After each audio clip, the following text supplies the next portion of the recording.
Good afternoon. My name is Adam Witte, and I have lived in Omaha since 1992.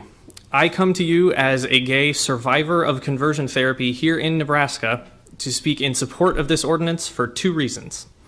First, conversion therapy ranges from damaging to barbaric, and second, it is ineffectual.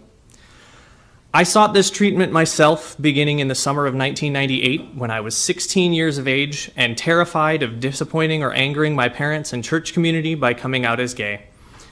My earnestness and genuine fear of discovery must have won over the receptionist at the treatment facility because she waived the parental authorization form so that I could proceed.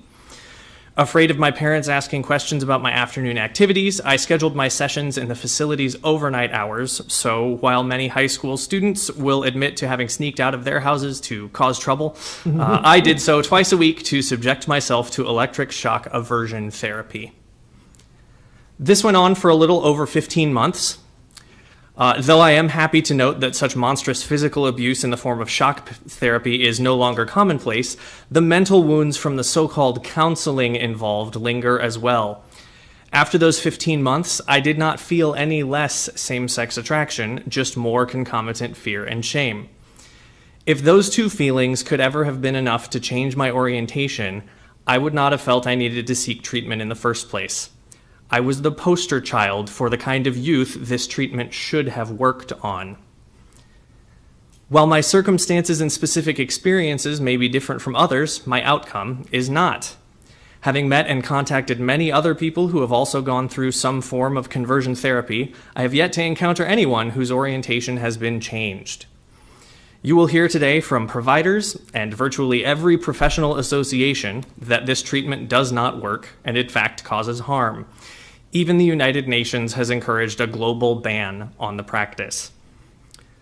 I understand personally the very human, righteous desire to protect one's children. Indeed, I sought conversion therapy myself out of a sense of self-preservation.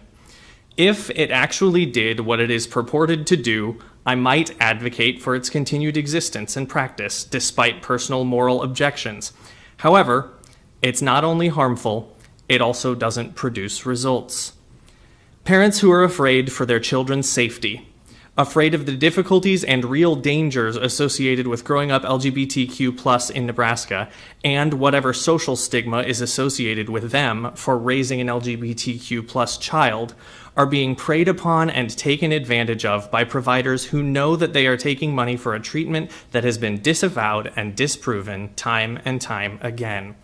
I would encourage you to note the lack of testimony from survivors of this treatment during public comment today, because there aren't any who live the rest of their lives espousing this as a treatment that has helped them.